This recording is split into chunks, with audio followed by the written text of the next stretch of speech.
If Boots get hurt like he did the last time, Ortiz gonna finish him. Wow. So he gotta tighten up his defense. 10 steps behind you, right? He gotta tighten up his defense. Hits him, Vergil knocks him out. So it's hopefully Boots doesn't take that Fundora fight, because coming weeks to make the fight, but coming off a loss might not be that interesting. I want him to be. Terence Crawford is now giving his view on Vergil Ortiz Jr. versus Jaron Boots Ennis, and his message makes the matchup even more dangerous for Boots. Exchanging, I know he's faster than most, he's more explosive than most, but at the same time, he's shown in the past that he can get careless and that he's going out there just to fight, and I don't think when you get higher and higher, that's going to be enough. Crawford is not looking at Vergil like just another pressure fighter. He sees a young fighter with real power, toughness, timing, and the kind of aggression that can force Boots into uncomfortable moments. And that is why Buds take hits differently. He already believes Boots has flaws, especially when Ennis gets too comfortable and starts taking shots he does not need to take.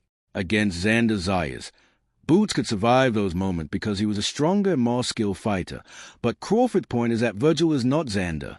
Vergil hits harder, applies heavier pressure, and will not let Boots relax without making him pay. So when Crawford says Vergil may be too much for Boots, it is not just hate, it is a warning. Boots has talent, speed, and confidence, but Vergil has a kind of power and pressure that can turn one mistake into a disaster. Music. Even Robert Garcia is talking about this potential fight. I think after we all seen that Boots does get hurt, and he got hurt. Terence Crawford reacted to Boots Ennis's win over Xander Zayas, and his response made the whole performance feel more debated and celebrated. Boots got the stoppage, became unified, and showed why people keep calling him one of the most dangerous fighters at 154. But Crawford did not react like someone who was shocked or impressed. Instead, but made it seem like he saw things in the fight that others were ignoring. That is what made his reaction so interesting.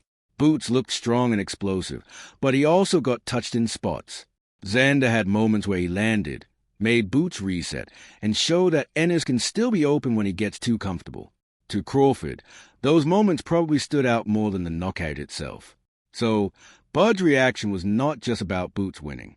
It was about what the fight revealed. Ennis passed the test, but Crawford looked at the same performance and seemed to believe there were flaws still sitting right there for an elite fighter to expose. How Zayas looked, some people I saw afterwards on social media accused him of quitting, called him a quitter. What did you think? Listen, I just feel like there was a lot of things going on in the ring that if he did quit, that allowed him to make that decision.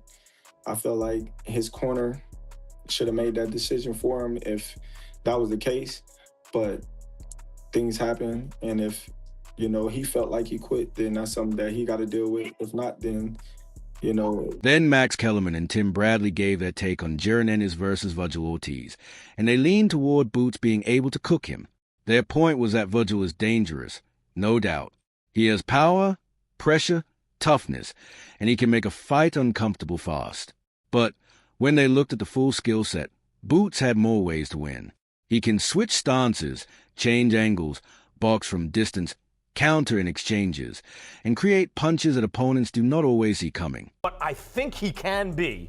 He's got to clean these guys up at 54. There's nothing at 54 that's like, oh my God. That's like, for example, when Shane Mosley moved up to welterweight, Oscar De La Hoya in his prime is standing there. There's no one like that at 54. The only guy who has a chance to be like that is Boots. That's the dude who's supposed to do it. And if you're a super fighter and you're in a division with really good fighters, all divisions have good fighters, but regular good fighters, you're supposed to clean those guys up. Yeah, because of the talent that he has. Yes. That is why they see Boots as a serious problem for Vergil. If Vergil comes forward too straight or gets too predictable with pressure, Ennis has the tools to turn him, touch him, and punish him before he can reset. Boots does not have to trade only with Vergil. He can box him, frustrate him, and then hurt him when the openings appear. So, according to Max and Bradley, Vergil's power makes a fight dangerous, but Boots' skill, speed, and variety may be what separates them. Boots number one, Fundora number two, and and then Vergil. Okay. And Vergil. That's I based think off that's skill. probably the consensus. But that's off skill. I think Vergil has the best resume. We're going to reveal. fact. We are going to That's a fact. reveal the That's a 154 resume a little bit resume list later on in the show. The new Ring Magazine rankings later on in the show. 1, 2, 3. I'm doing this off of resume, not off who I think is the best pound for pound or whatever. Boots number 1, Fundora 2, Vergil 3. I got Vergil 1, Boots 2, Fundora 3. Okay. Boots 1, Vergil and Fundora 2 or 3, whatever order you want to put them in. But I think Boots has the talent. I think here's the best case scenario for Talent. Boots. That's gonna be Here's the the main best one. case scenario for Boots. Boots is like, in a way, to me, a version of Zab Judah go. in the There you sense go. that. In the sense that he is so physically talented. He's faster than everyone. He hits harder than everyone. He wants to smoke. But he has certain vulnerabilities underneath the surface level, and you want to know how deep is his bag if the going gets rough against another super. And Robert Garcia hit back at the idea that Boots Ennis would just cook Vergil Ortiz, and he clearly did not agree with that talk. He knows how dangerous Boots is. He understands the speed, the angles, the switch hitting, and the creativity. But from his side, people are talking like Vergil is just going to stand there and let Boots do whatever he wants. Robert does not see it that way. I would probably say, not just because Vergil's my fighter, but I think Boots versus Vergil is probably a bigger fight and a bigger. It could turn out to be a much better fight. I think both are warriors. Boots just showed it, and I think style-wise, it's a bit. He believes Vergil has the pressure, power, chin, and toughness to make Boots uncomfortable.